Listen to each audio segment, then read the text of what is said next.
क्या हुआ?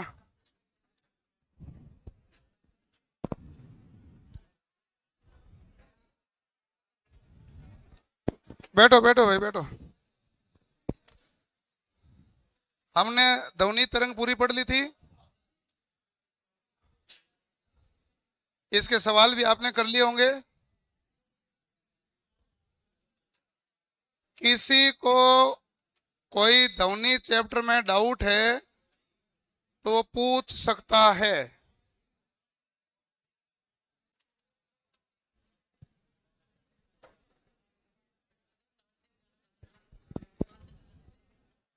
एवं जब तानसेन गाना गाता था तो कांच टूट जाते थे। हाँ, नहीं पता ऐसा होता था क्या? कहते ना, क्या है ऐसा? कोई गाना गाएगा तो कांच क्यों टूटेगा? अब देखो, ये तो मुझे ऐसे तो ये तो मुझे आता नहीं है।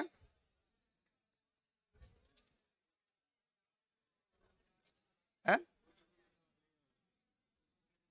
लास्ट में देख लेंगे, टाइम मिलेगा तो। अभी आते तो क्या रीजनिंग करेंगे, पहले तो अपना चैप्टर करेंगे। ये कैसी बात करते हो? हाँ भाई,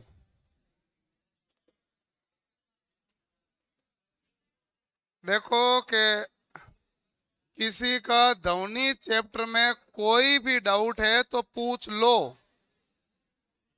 डाउट नहीं है तो चैप्टर की हेडिंग डालो प्रकाशिकी।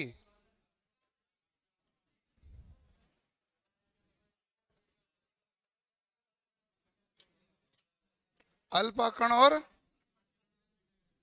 हाँ, क्या क्या बताऊं? टेबल है ना आपके पास?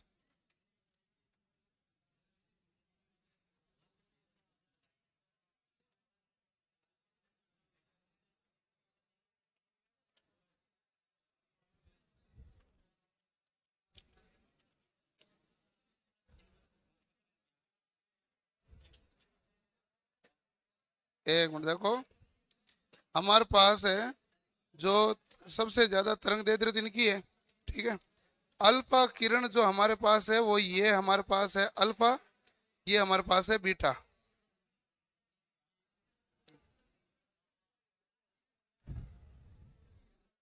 फटाफट जल्दी दो। अरे जल्दी दे दो ना, वो बोल वही देगा। हैं? 50 नंबर सवाल। ओके। एक मनुष्य किसी खड़ी चट्टान के पास ताली बजाता है और उसकी प्रतिध्वनि 2 सेकंड के पश्चात सुनाई देती है। यदि ध्वनि की चाल 346 मीटर प्रति सेकंड ली जाए तो चट्टान और मनुष्य के बीच की दूरी क्या आएगी? 346 ही आएगी। हाँ तो दे नहीं रखा, 342 कर लो भाई, आएगी तो 346 ही। ये तो मैंने सुबह सुबह आज 4 सवाल कराए। तुम सुबह 7 बजे वाले क्लास ले लिया करो, तुम्हारा तो बराबर साथ साथ में चल रही है कि नहीं है? आज ध्वनि के हमने सारे सवाल पूरे कर लिए उसमें। उधर भी इधर भी ध्वनि पूरी हो गई। कल वहां प्रकाश से शुरू करेंगे, आपके इधर आज कर देते हैं।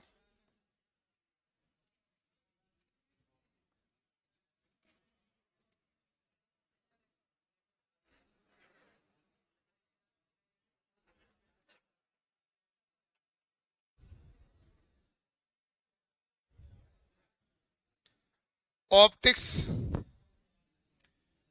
चैप्टर, ये एक अकेला चैप्टर है जो 2 नंबर का भी आ सकता है, 3 नंबर का भी आ सकता है, और कम से कम आए तो एक सवाल तो आता ही आता है। बाकी इसका 2 या 3 सवाल हैं जो सामान्यतः परीक्षा में पूछे जाते हैं।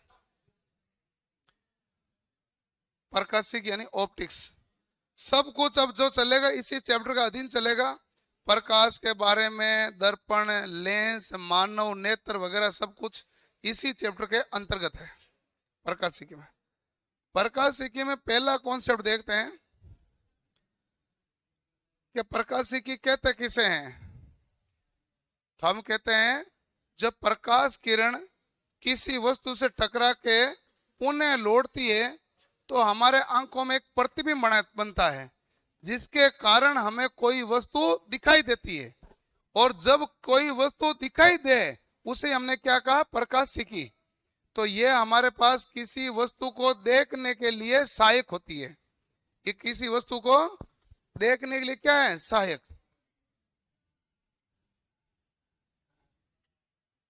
ये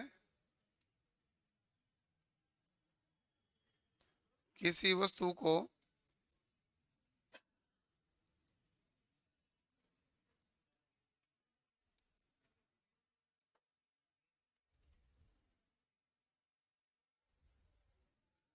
देखने के लिए क्या होती है भाई, सहायक। कोई वस्तु को देखने के लिए जो सहायक होती है वही हमारे पास क्या हो गई, प्रकाशिकी। ओके। अब हमारे पास ये है कि जो मानव नेत्र है, मानव नेत्र से प्रकाश की किरणें निकलेगी, किसी वस्तु से टकराएगी, जब वापस मानव नेत्र पर प्रतिबिंब बनेगा तो वस्तु दिखाई देगी। तो वस्तु के दिखाई देने का कारण क्या है, आंखों पर प्रतिबिंब बनना। यदि आंख पर प्रतिबिंब नहीं बना, प्रकाश किरण गई आंखों से वापस टकरा के आई नहीं, तो हमें कोई वस्तु दिखाई नहीं देगी।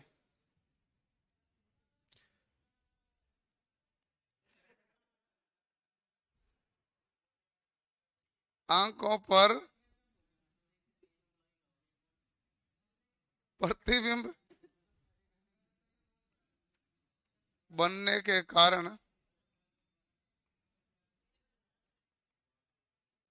वस्तु दिखाई देती है।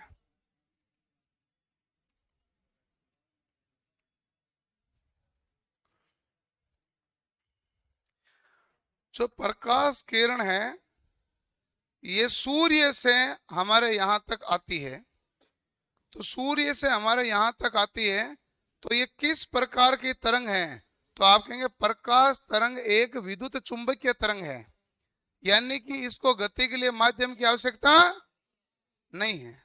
तो ये एक विद्युत चुंबकीय तरंग है।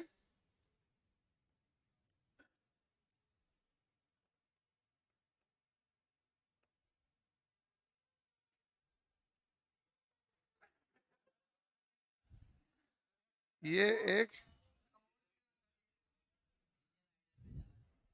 ये एक विद्युत चुंबकीय तरंग है। हाँ, एक विद्युत चुंबकीय तरंग है जिसके संचरण के लिए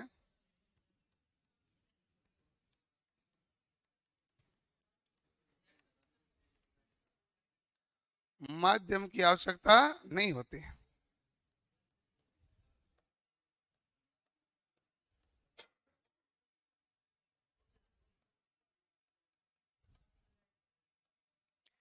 अगला है कि जो हमारे पास प्रकाश तरंग है ये अनुप्रस्थ तरंग होती है, अनुदैर्ध्य तरंग होती है, अनुप्रस्थ तरंग होती है। अनुप्रस्थ तरंग होती है तो इनका संचरण कणों के लंबवत होता है।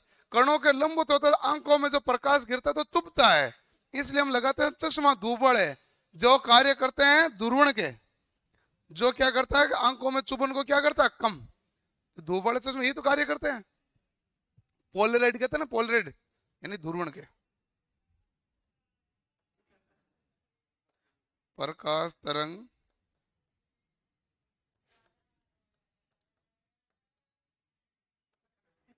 एक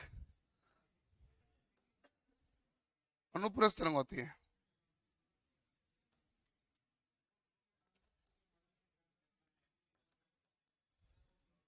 आवाज नहीं भाई। अनुप्रस्थ तरंग होती है उसे कहते हैं जिसका संचरण होता है कणों के लंबवत।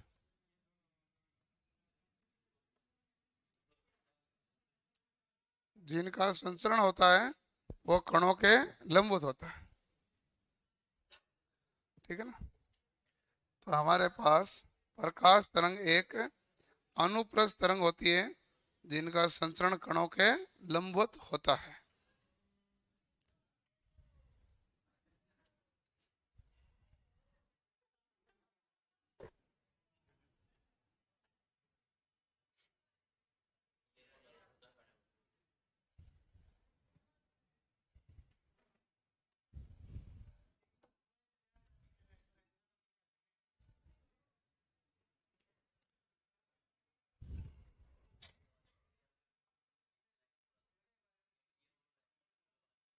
है? क्यों?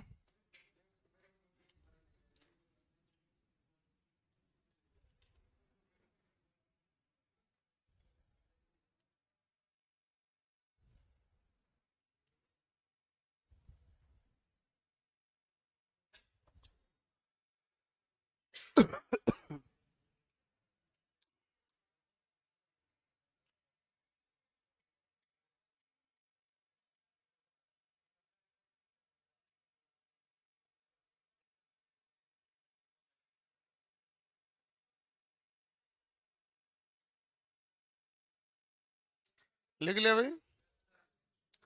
प्रकाश एक कण है या तरंग है?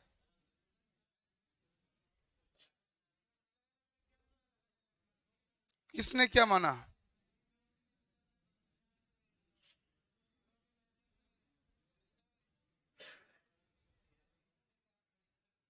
नहीं, ये याद जो आपको याद था वो भी आपको याद से ही नहीं है। डी ब्रोगली ने तो कहा दोनों ही है। हाँ तो चलो देख लेते हैं, कोई बात नहीं। प्रकाश एक कण भी होता है तथा तरंग भी होता है।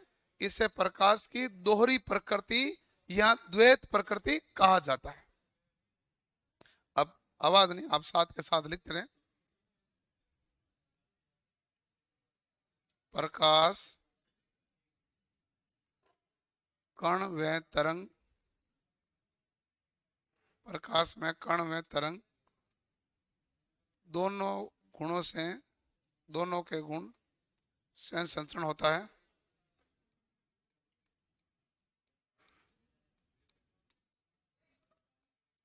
जो दोनों के गुण से संचरण होता है ना, प्रकाश में कण में तरंग दोनों के गुण से संचरण होता है।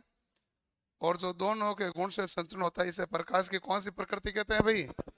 द्वैत प्रकृति। तो ये हमारे पास प्रकाश की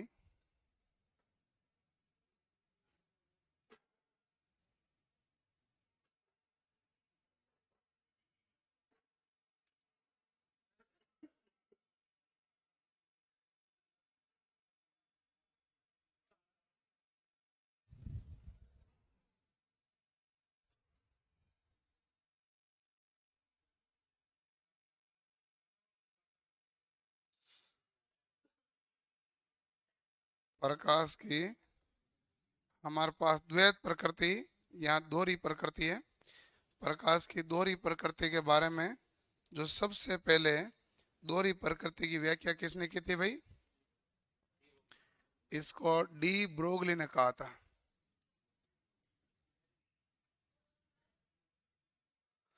अच्छा अब देखो, डी ब्रोगली ने कहा उसके अनुसार प्रकाश हमारे पास कण और तरंग क्या है? दोनों है। प्रकाश, प्रकाश एक कण है तो इसके बारे में जो कहा गया है इसमें अलग अलग वैज्ञानिकों के योगदान है। और प्रकाश तरंग है इसके बारे में ज्यादा दूसरों का योगदान नहीं है, एक का ही ज्यादा योगदान है, वो है हाइजेनबर्ग।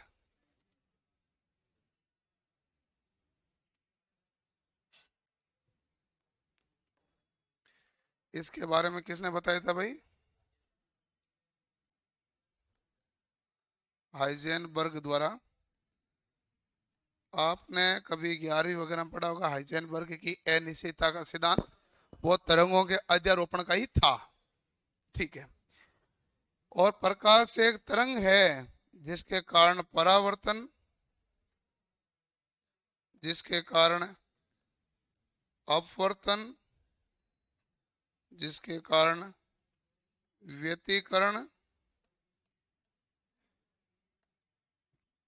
जिसके कारण प्रकीर्णन की घटना होती है। प्रकीर्णन, विवर्तन, इनकी घटना क्यों होती है? क्योंकि प्रकाश एक क्या है? तरंग। ठीक है। प्रकाश एक कण है तो सबसे पहला सवाल है कि भाई पूछ ही ले कि कणी का सिद्धांत किसने दिया। तो कणी का सिद्धांत दिया गया था न्यूटन द्वारा।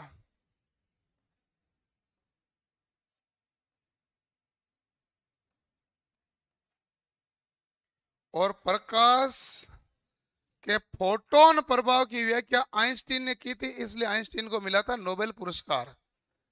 आइंस्टीन को नोबेल पुरस्कार एक बार मिला, वो भी फोटोन प्रभाव के कारण ही मिला था। और देखो कि वैसे तो क्या है कि आइंस्टीन की सबसे बड़ी खोज तो सापेक्षता का सिद्धांत है, रिलेटिविटी थ्योरी, ई बराबर एम सी स्क्वायर है, लेकिन वो उस समय तक सही तरीके से प्रूफ नहीं हो पाई थी, इसलिए फोटोन प्रभाव में ही इसको दिया गया था। तो फोटोन प्रभाव किसके द्वारा? आइंस्टीन।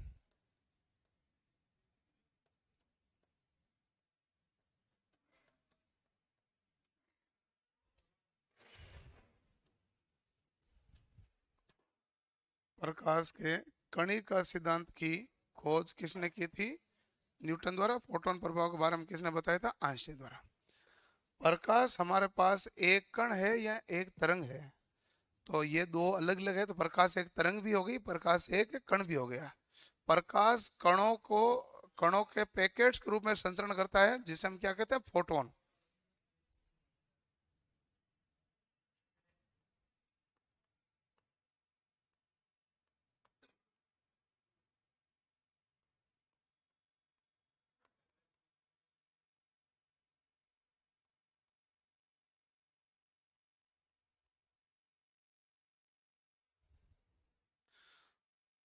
संचरण करता है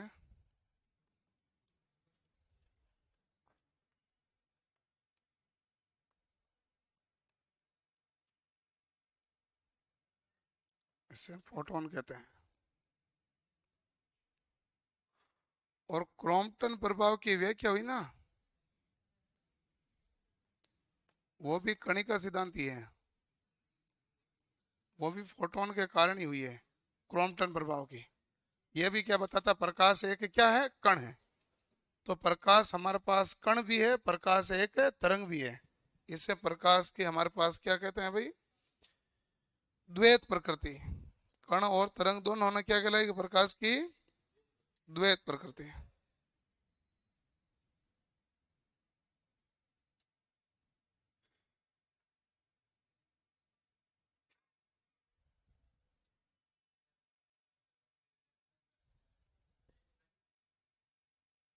क्या हुआ?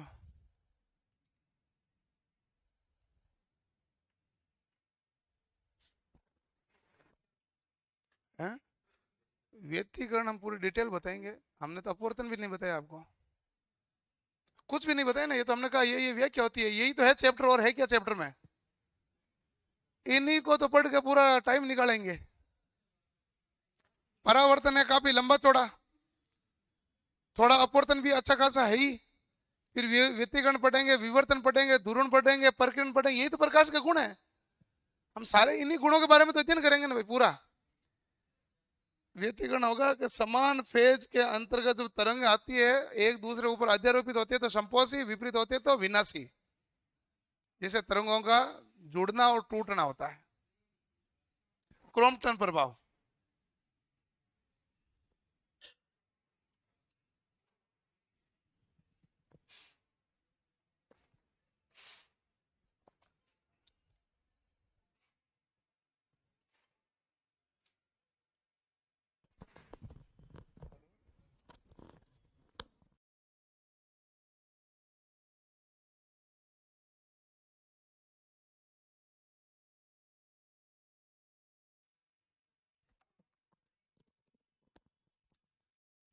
है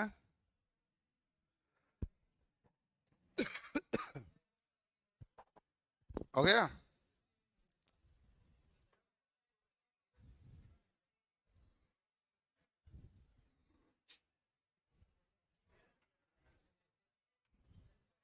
ऐसे चालू करने मुझे कोई आपत्ति नहीं, पहले पंखे तो चालू कर लो एक बार।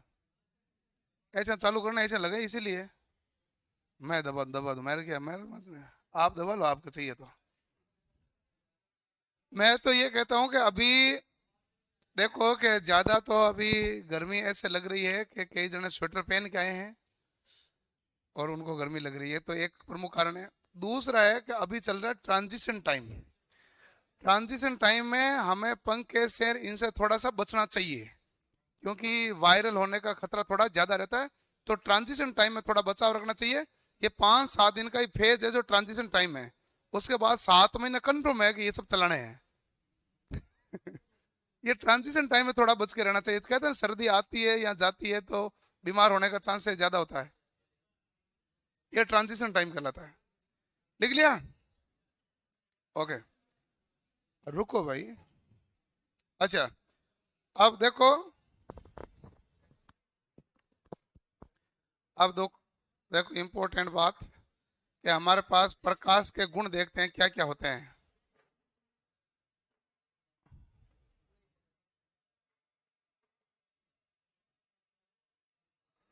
प्रकाश में पहला गुण है कि यह सीधी रेखा में गमन करता है। प्रकाश सीधी रेखा में गमन करता है तो विवर्तन का गुण तो बहुत ही कम हो गया। आप यहां बोल रहे हैं तो पास वाले कमरे में आवाज जा सकती है, ये विवर्तन का गुण है। और प्रकाश यहाँ पर है, बल्ब जल रहा है तो पास वाले में बल्ब जल जाए, ये प्रकाश जाएगा क्या? नहीं। तो इसका मतलब है प्रकाश केवल सीधी रेखा में गमन करता है। एक तो दो इसके दो जूते, इसके चश्मा इधर जाए खुद इधर जाए, तेरे प्रॉब्लम क्या है?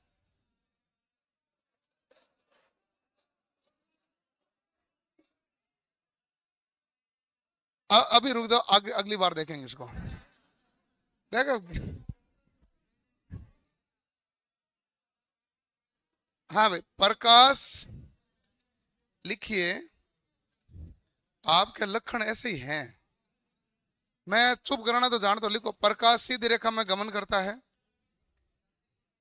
प्रकाश एक सीधी रेखा में गमन करता है। प्रकाश एक सीधी रेखा में गमन करता है।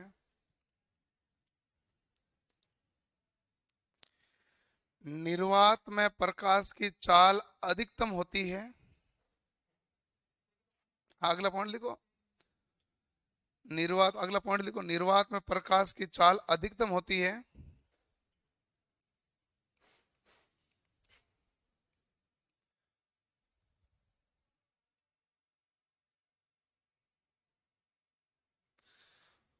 और हमारे पास वायु में प्रकाश की चाल निर्वात से थोड़ी क्या होती है भाई? कम होगी ना।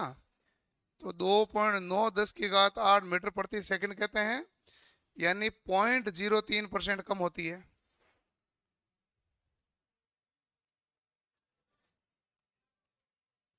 इसलिए आप क्या कहते हैं, इनकी चाल लगभग क्या होती है? बराबर।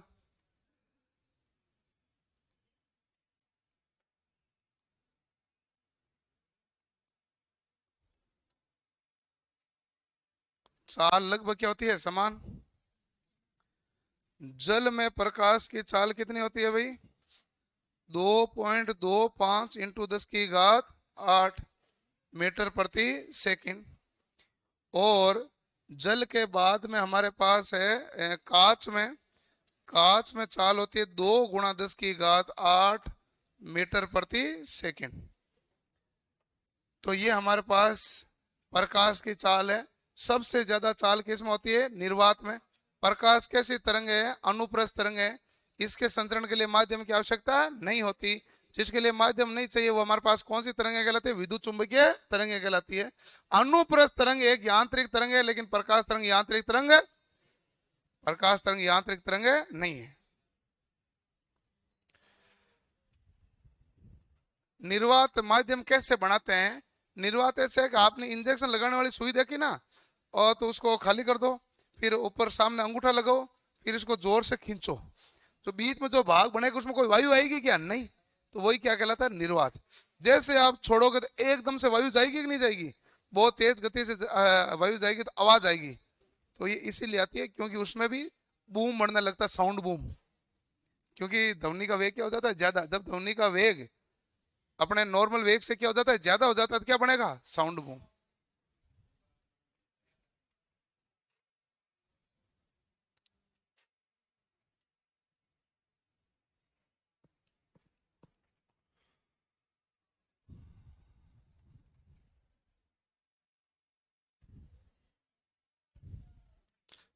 बिजली की गति कितनी होती है? बिजली गति कल मैंने आपको CBT 2 के ट्रेड का पेपर सोल्व कराया था यूट्यूब पर, आपने देखा नहीं, ने आपने टेस्ट दिया, आप हैं अति बिजी।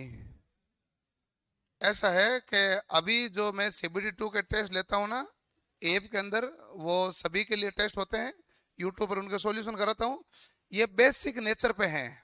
आप उन क्लासों को धीरे धीरे देखना, धीरे धीरे वो लेवल बढ़ाएंगे। अभी एकदम बेसिक नेचर पे चल रही है वो पूरा टेस्ट बेसिक पे चल रहा है। टेस्ट में ही बेसिक मतलब जो लो और मीडियम के बीच का भाग है ना, वो सवाल है सारे।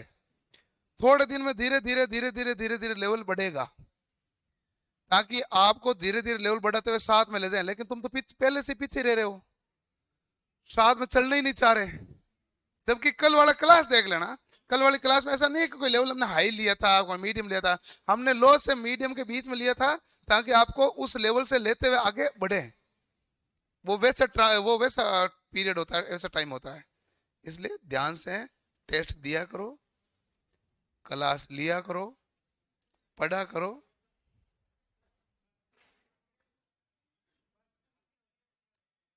प्रकाश की चाल बर्फ में कितनी होती है?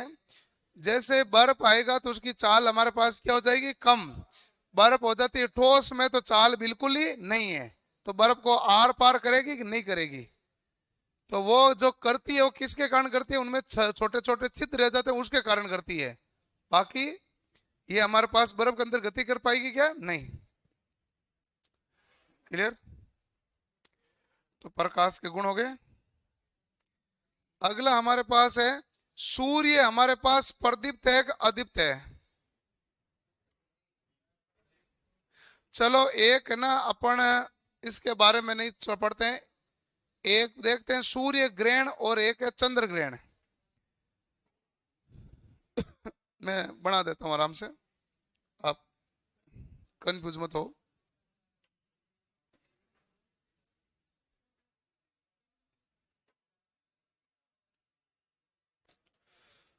हमें आराम से चीजों को समझना चाहिए।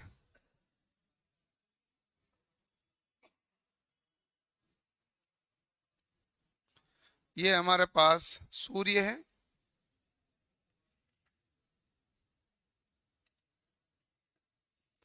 ये चंद्रमा है,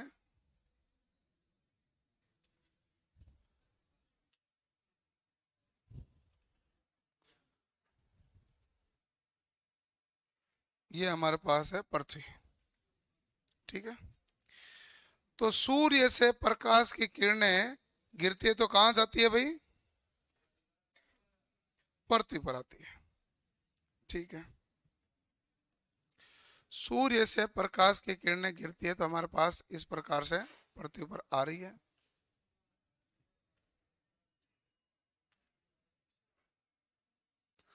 अब हमारे पास जब पृथ्वी और सूर्य के बीच में चंद्रमा आ गया है, तो क्या प्रकाश की किरणें सीधी जा पाएगी? नहीं जा पाएगी। तो पृथ्वी के कुछ भाग पर सूर्य की किरणें नहीं गिर रही। जिस भाग पर सूर्य की किरणें नहीं गिर रही है तो उस भाग को हम कहते हैं यहां लग गया ग्रहण। ग्रहण लगे मतलब यहां से सूरज दिखाई नहीं देता है, किसी जगह से टूटा हुआ दिखाई देता है, किसी जगह से काफी देर के लिए गायब हो जाता है। वो क्यों होता है? क्योंकि बीच में कौन आ गया है? चंद्रमा। तो आप कहेंगे ये है सूर्य, ये हमारे पास है पृथ्वी, और ये हमारे पास है चंद्रमा यानी मून। ठीक है? तो इससे हम क्या कहते हैं?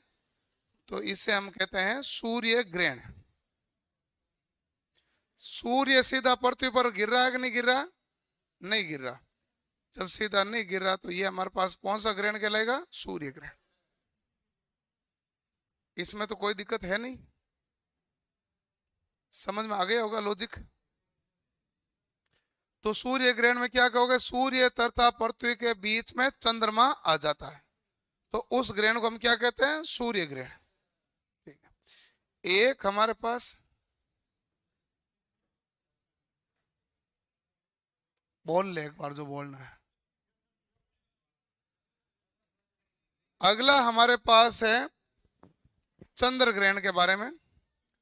चंद्र ग्रहण में ऐसा होता है कि हमारे पास बाकी सब कुछ सेम ही है, कि सूर्य भी सेम, पृथ्वी भी सेम, चंद्रमा भी सेम, लेकिन फर्क लोकेशन का है। लोकेशन का फर्क क्या है कि आपके पास में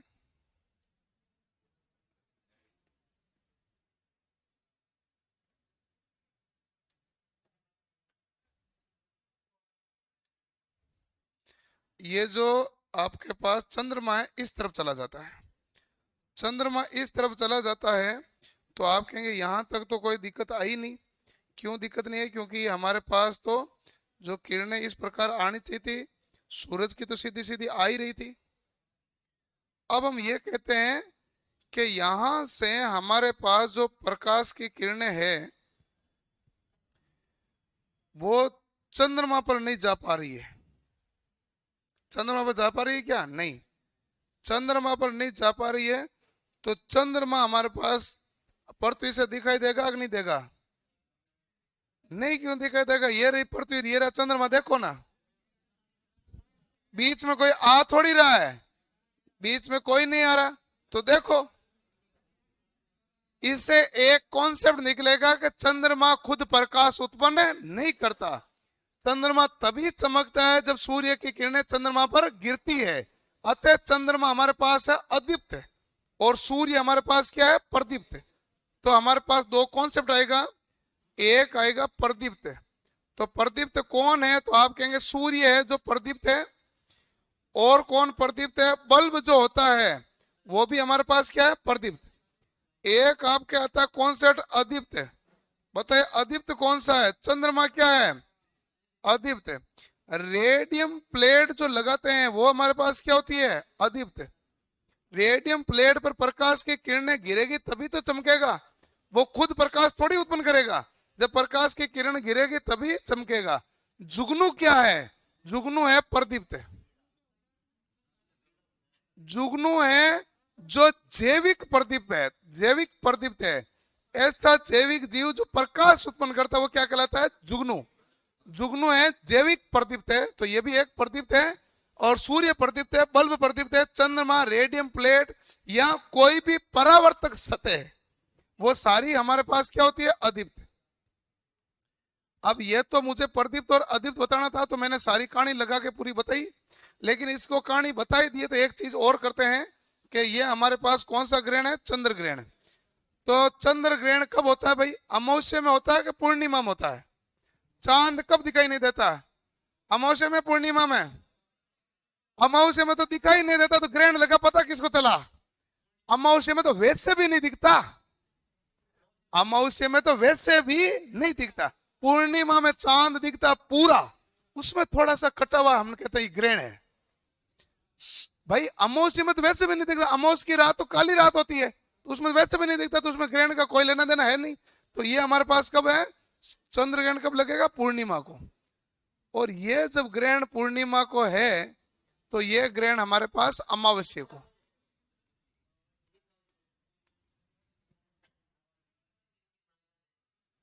वो देखो, लिखो, आवाज मत करो भाई, आवाज मत करो। इसमें सारे फैक्ट पॉइंट है जो परीक्षा के लिए इंपॉर्टेंट चाहिए होते हैं।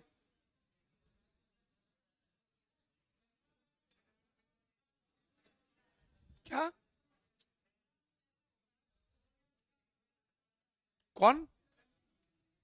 चंद्रमा। चंद्रमा इसीलिए तो अदीप्त है। चंद्रमा तभी चमकेगा जब सूर्य का प्रकाश चंद्रमा पर गिरेगा।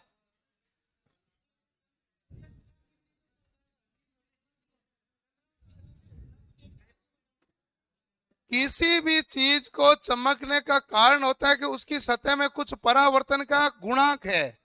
किसी फैक्टर, कोई पदार्थ है जिसमें परावर्तन गुणांक होता है 0। परावर्तन गुणांक का मान 0 से 1 के बीच होता है। 1 होता है तो हाईली परावर्तक होता है, 0 होता है तो सबसे कम परावर्तक होता है। जैसे काला कपड़ा है तो ये इसका परावर्तक सतह, इसका परावर्तक का मान कितना है? 0। इसलिए ब्लैक होल से जब प्रकाश की किरणें गिरोगे तो चमकेगा क्या? नहीं। लेकिन ये एकदम पूर्णतः सफेद है तो उसकी पूरी की पूरी क्या होगा? चमक पैदा करेगा। तो इस प्रकार का मामला है। तो जिसमें परावर्तक सतह के परावर्तक फैक्टर ज्यादा वो ज्यादा चमकेगा।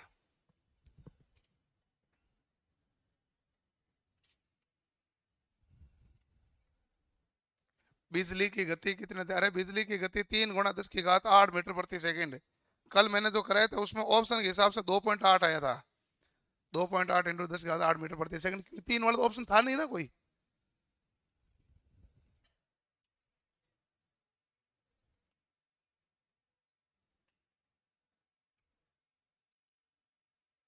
सिलेबस कवर नहीं हो रहा, क्या करें सर? सिलेबस हमसे ही कवर नहीं हो रहा, इसलिए संडे को पढ़ा रहे हैं भाई। है ही सिलेबस इतना बड़ा, पूरा पढ़ना है भाई, ढंग से कवर करना पड़ता है। ऐसा नहीं है ये छोड़ दो, ऐसा कुछ है नहीं, वो तो फिर आगे जाके फंस जाओगे मामला। ऐसा कुछ नहीं, टाइम लगेगा लगेगा, क्या होगा, लगो पढ़ो।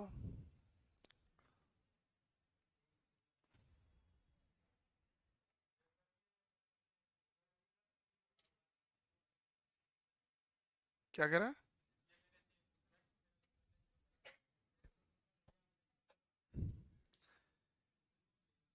उसको कहो कि मैं एक ऐसा मूर्ख था जिसमें जिसने किसी और मूर्ख से बात की थी, तो वो समझ जाएगा, तुम भी समझ जाएगा।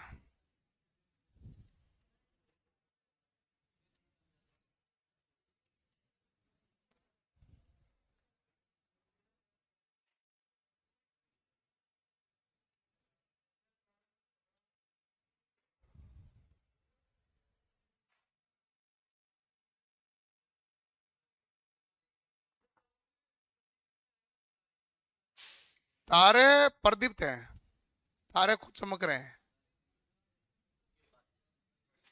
सूरज भी तो तारा है, सूर्य एक तारा है, तारे खुद चमकते हैं।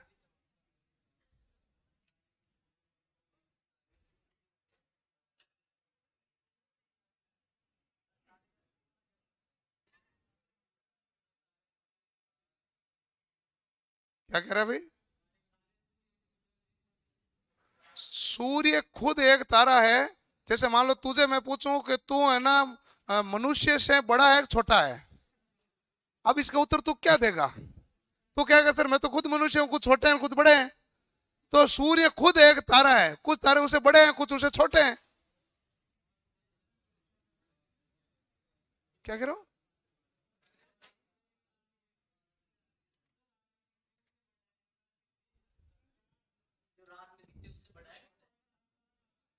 देखो कि जो रात में दिखते हैं तारे, कई बार है ना ढंग से आदमी लखन नहीं ले तो तारे दिन में भी दिखते हैं। जो रुको रुको, जो रात में तारे दिखते हैं उसमें डिपेंड करता है तारों की दूरी क्या है, तारों का नेचर क्या है, बहुत सारी चीजों पर फर्क पड़ता है। और जो दिखता ही नहीं इसका मतलब ये थोड़ी वो है ही नहीं, वो भी तो है। ऐसे तो आपको बृहस्पति ग्रह भी नहीं दिख रहा है कि नहीं है? जो दिखते ही नहीं है वो बहुत ज्यादा दूर होंगे, बहुत ज्यादा दूर होंगे, और दूसरी आकाश गंगाओं में होंगे। इस ब्रह्मांड के अंदर अनंत आकाश गंगाएं जिसकी स्थिति स्पष्ट नहीं हो पाई है। इनमें से एक आकाश गंगा जिसका नाम मिल्की वे दुग्ध मेखला है, जिसके अंदर असंख्य तारे, उसमें से एक तारा के बारे में बात करें, सूरज, सूर्य, उसमें इतने सारे ग्रह हैं, उसमें एक पृथ्वी है। तो इसलिए आप सीधे सभी तारों को कैसे डिफाइन करेंगे? ये मामला है। तारों की सबकी दूरी अलग अलग होती है। लिख लिया भाई? अगली एक और इंपॉर्टेंट लाइन लिखे,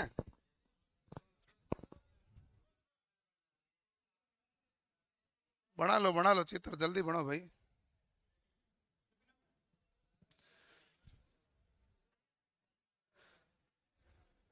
मैं आपकी क्लास का टाइम चेंज करूंगा, क्योंकि मैं 1 घंटे में आप मुझे इतना ज्यादा पढ़ाना दे नहीं रहे हैं।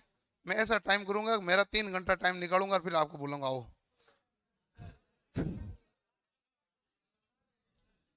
सुबह मेरे पास टाइम नहीं है, दोपहर बाद बोलूंगा मैं। तो चुपचाप, फिर चुपचाप बैठे रहो, सीधा जो बोलूं सुन लो, टाइम खोटी करो मत मेरा। लिखो, सूर्य से प्रकाश किरण, पर सूर्य से प्रकाश किरण को पृथ्वी तक पहुंचने में लगने वाला समय, सूर्य से प्रकाश किरण को पृथ्वी तक पहुंचने में लगने वाला समय।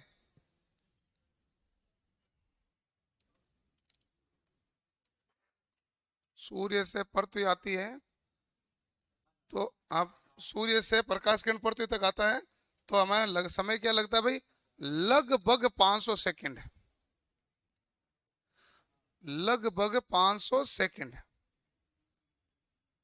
तो इसको मैं पूरा डिटेल में कर देता हूं, तो ये है 8 मिनट 16 सेकंड से लेके 8 मिनट 20 सेकंड। अलग अलग जगह अलग अलग लिखा होता है। 8 मिनट 20 सेकंड के अंतर्गत हमारे पास क्या हो जाता है? 500 सेकंड।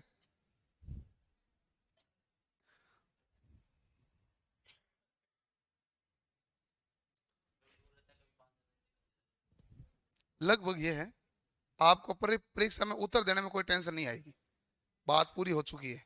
मैं केवल एक आंकड़ा लिखता ना मान लो 500 सेकंड, तो एक बच्चा घर जाके देखता, उसमें लिखा होता था 8 मिनट 19 सेकंड, कि सर ने देख खोटा लिखा दिया, 1 सेकंड खा गई है। मैं सिस्टम बताता हूँ पूरा क्या है। अगला लिखो, चंद्रमा से प्रकाश किरण को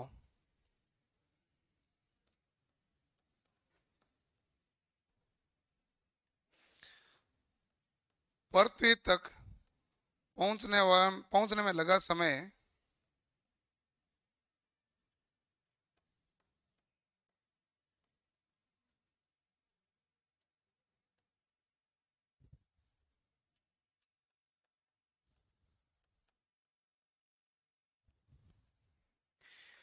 वो है 1.3 सेकंड। कई जगह 1.28 भी लिखा आएगा, वो एक ही बात है, लगभग में 1.3 ही होता है। जब मुझे 2 ही डिजिट में लिखना है, तो एक पॉइंट का आगे 1 डिजिट लिखूंगा, तो मैं 2 नहीं लिखे 3 ही लिखना पड़ेगा ना भाई।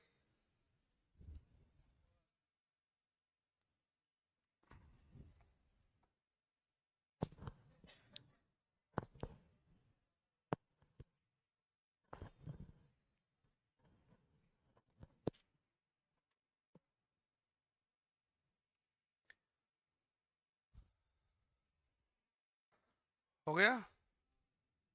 अच्छा, अब देखो भाई, बात इतनी क्लियर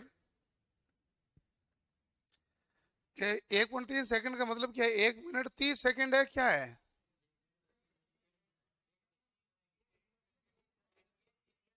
ये सेकंड या मिनट विनट इधर कहीं नहीं है। 1 सेकंड आगे है 0.3 सेकंड।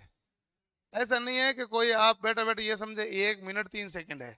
ये 1.3 सेकंड ही है, मतलब 1.25 सेकंड ही मान लो इसको, वो सेकंड ही है, ठीक है ना। तो 1.3 सेकंड, इसका मतलब है चंद्रमा बहुत पास में, सूर्य बहुत दूर है।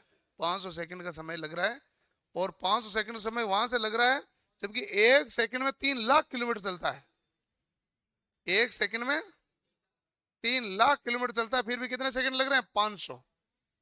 अब सोचो, ये बड़ा मामला है, इतना दूर है। आगे आता है हमारे पास प्रकाश के दृश्य तरंगों के बारे में।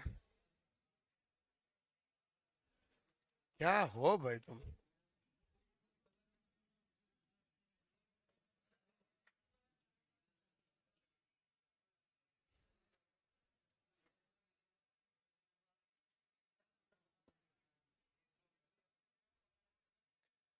हमारे पास आवाज नहीं भाई, ये है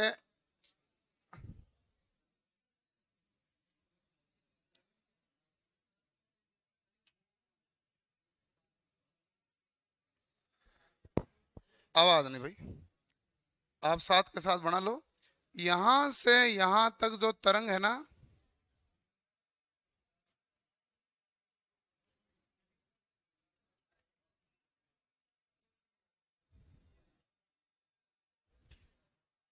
वो हमारे पास है दर्श्य तरंग।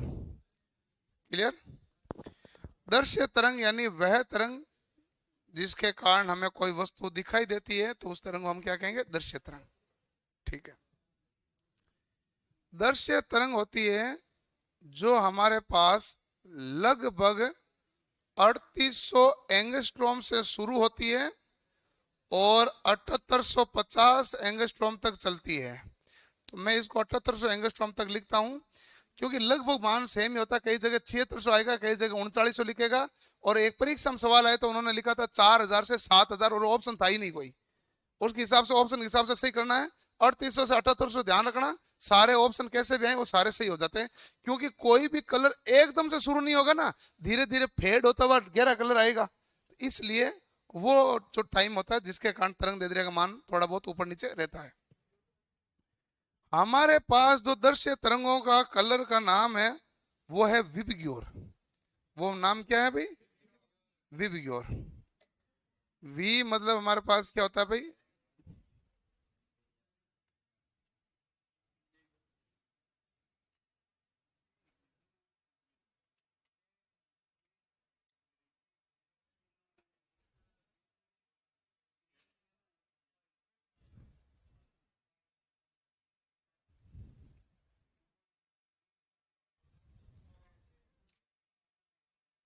ये हमारे पास है कलर का नाम क्या भाई? विबग्योर। ठीक है, ओके। जो वी है इसको इंग्लिश में बोलते हैं वोयलेट। वोयलेट यानी कि बैंगनी।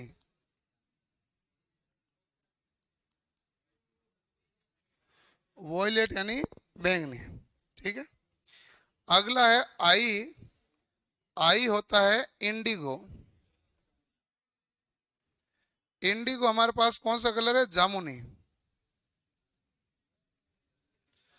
अगला है बी, ब्लू। ब्लू यानी क्या होता है भाई? नीला। क्लियर? अगला है जी। जी होता है ग्रीन।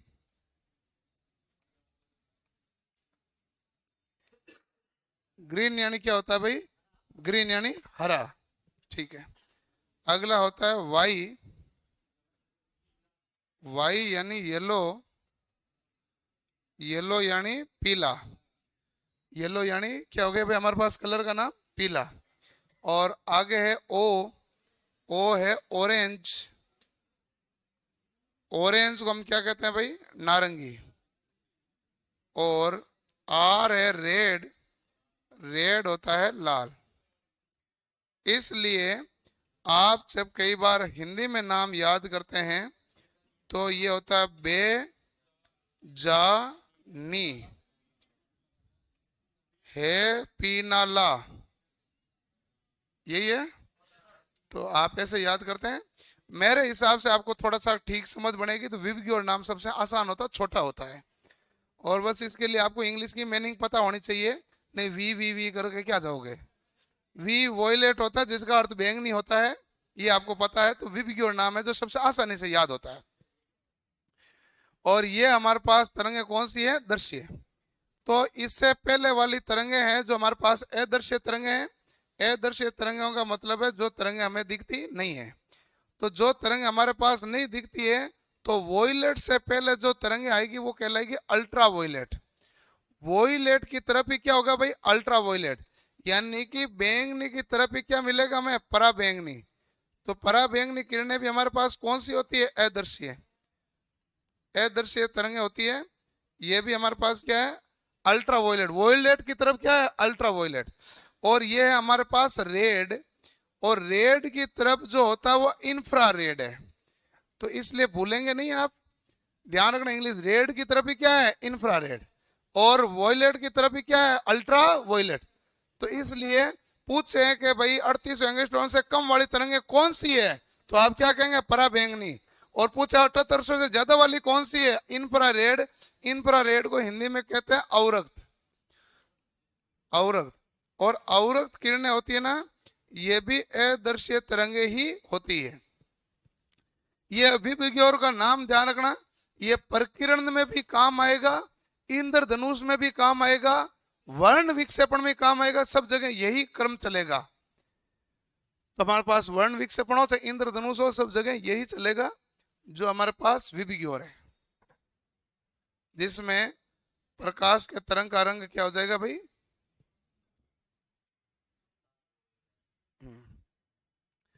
येलो कलर होता ना, इसका लगभग 5900 एंगस्ट्रॉम के आसपास होता है। ये मैंने इसका इसलिए लिखा कि पूछ इसमें माध्य रंग कौन सा है, तो आप कहना भाई माध्य रंग पीला है, सबको दिख क्या रहा है, हरा, कि भाई 3 इधर आया 3 इधर आया, बीच में क्या है, हरा, लेकिन हरा माध्य रंग नहीं है। क्यों नहीं है, ये क्यों है, क्योंकि इसकी तरंग दैर्ध्य की सीमा को देखते हुए इस प्रकार से इसको कैलकुलेशन करते हैं। तो कैलकुलेशन में आप देखो 4000 से 2000 जोड़ा तो लगभग 4000 में 1900 जोड़ा कितना हुआ, 4000 में 1900 जोड़ा कितना हुआ, 5900, 5900 में 1900 जोड़ा कितना हुआ, 7800। तो बराबर बीचों बीच कौन आया, पीला आया ना, 5900 तो पीले का है। तो ये जो कलर का जो फेड बनता है 7 कलर का, उनमें बराबर इतनी दूरी है, तो बराबर बीचों बीच में कलर कौन सा दिखेगा, क्या बताओगे, पीला। यदि पूछे कि विभिज्ञोर में रंगों के क्रम के अनुसार बीच में कौन आता, तभी हरा है। बाकी पूछे इंद्रधनुष का, इंद्रधनुष में मध्य में कौन सा रंग दिखेगा, इंद्रधनुष पीला दिखेगा, मध्य में हरा नहीं दिखेगा। ये ध्यान रखना, आप कैसे नहीं एक क्रम से पढ़ें, क्योंकि सबकी कलर की पट्टी का बराबर चौड़ी नहीं होती, किसी के छोटी होती है, किसी की क्या होती है, ज्यादा बड़ी होती है। इस हिसाब से मध्य का रंग कौन सा होगा, पीला, ये भूलना मत, क्योंकि 2018 में एलडीसी की भर्ती हुई, 1 साल तक इस रंग के चक्कर में कोर्ट में अटकी रही। ये एक सवाल था, एक सवाल में राजस्थान की भर्ती तो एक सवाल में अटक जाती है, वो कहता है ये सवाल करो नहीं तो मैं फेल हो रहा हूँ, किसी से पास होऊंगा, तो वो अटक जाती है ना भर्ती। रेलवे की भर्ती अटकती नहीं, रेलवे कहता है कि यदि आपका कोई ऑब्जेक्ट लगाने लगाओ, कोर्ट केस करना करो, ये आपका निजी मामला है, हम कोर्ट केस आपके खिलाफ लड़ेंगे, जब आप जीत जाएंगे तो आपको नौकरी दी जाएगी, बाकियों को क्यों देंगे। राजस्थान में कह नहीं, एक सवाल करना अटक गए तो रुको, सब रुक जाओ, कोई नहीं बोलेगा। रेलवे कह रहा बाकी के तो चलो, प्रॉब्लम तो इसकी है, इसके बाद में प्रॉब्लम सोल्व कर लेंगे, तो दोनों का नेचर अलग अलग है, हैं?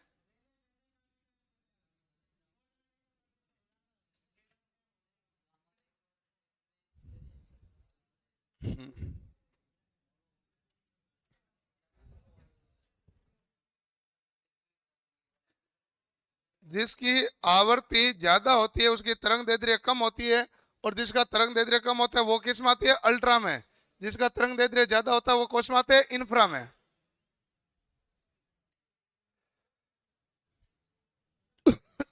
क्लियर, तो ये आपको पढ़ना है।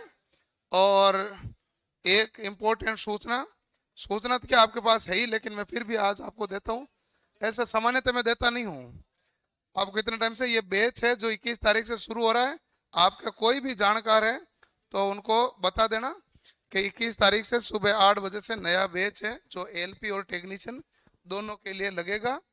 और आप स्टेटस वगैरह लगा देना, टेलीग्राम चैनल पर पोस्टर वगैरह पड़ा है। टेलीग्राम चैनल तो डाउनलोड किया हुआ है आपके, नहीं ज्वाइन किया हो तो कौटिल्य क्लास से जोधपुर टेलीग्राम चैनल ज्वाइन कर लो, 60,000 के आसपास सब्सक्राइबर है उसमें। उसको इसलिए ज्वाइन कर लो कि उसमें पीडीएफ सारी उसी में आती है जो मैं यूट्यूब पे पढ़ाता हूँ। जैसे कल रात को पढ़ाई उसकी भी पीडीएफ आई, उससे पहले भी जितनी भी मैं पढ़ा रहा हूँ उसकी पीडीएफ आपको उसी टेलीग्राम चैनल पर आई हुई मिलेगी। आजकल कुछ लोगों ने नए टेलीग्राम चैनल बनाए कौटिल्य नाम से, तो जैसे मैं ये पीडीएफ डालता हूँ वो सीधा उसमें डाल देते हैं, तो मैं कहता हूँ कोई बात नहीं, मिल तो रही है पीडीएफ। हाँ तो मैं कह रहा हूँ ये तो ठीक है। इस प्रचार के चक्कर में एक थोड़े दिन पहले आया था, किसी ने कोर्स पता नहीं कैसे बाहर निकाल के टेलीग्राम पे डाल दिया था। हाँ एक बार डाल दिया था, तो हमने वो तो वैसे भी कोई काम का नहीं होता है, क्योंकि वो कोर्स में वीडियो होते हैं 600 वीडियो को डाउनलोड करने के लिए आपको चाहिए हार्ड डिस्क आती है 4,000 रुपये में, कोर्स आता है 1600 में, ठीक है।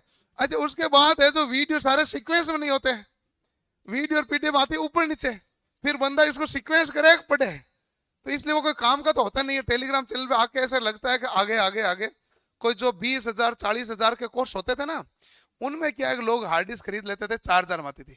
अब जैसे मान लो राजस्थान जीके का कोर्स है, वो 400 रुपए का कोर्स है। अब उसके लिए वीडियो आते हैं उसके 200 के आसपास, फोन में तो सेव होते नहीं पूरे, और ने पीडीएफ पे पूरी सीक्वेंस होती है। अब उसके लिए चाहिए आपको हार्ड डिस्क, हार्ड डिस्क आती है 4000 में, कोर्स आता है 400 में। तो इसलिए, लेकिन कई बार क्या है कि कुछ तत्व हैं वो डाल देते हैं, वो कोई बात नहीं। हम क्या है कि हमारे ऊपर, हमारे पास 2 जनों के कॉन्टेक्ट इन्फॉर्मेशन है जिसमें हम एफआईआर करा सकते हैं। हम छोड़ो एफआईआर क्यों करें, बाकी हमने उसको प्राइवेट करवा दिया, सीबीआई की हमने उसके कॉपीराइट कर दिया ना। कॉपीराइट करते हैं, चैनल उड़ा देते हैं वो, फिर उनके 5000 वो दौड़ पार कर टेलीग्राम चैनल में 4000 5000 बच्चे इकट्ठा करते हैं, फिर हम रात को 1-2 बजे स्ट्राइक मरवाते हैं, वो पूरा चैनल ही गायब। तो नहीं, अपना कोई नहीं होता है। वो क्या होता है कि वो कुछ लोग ऐसे होते हैं जो सभी कोचिंगों के उसका कार्य है डाउनलोड करके डालूं। पढ़ने वाले के पास तो डाउनलोड करके खुद के पढ़ने का टाइम है नहीं, कहाँ वो अपलोड करे, कहाँ डालता फिरे। तो वो कई बार ऐसा हो जाता है, कई बार बहुत सारे कोर्स आ जाते हैं ना, तो वहां से आप स्टेटस लगा देना, बाकी सभी को बता देना भाई 21 तारीख का बैच है जो वहीं पर है, शुरू होगा।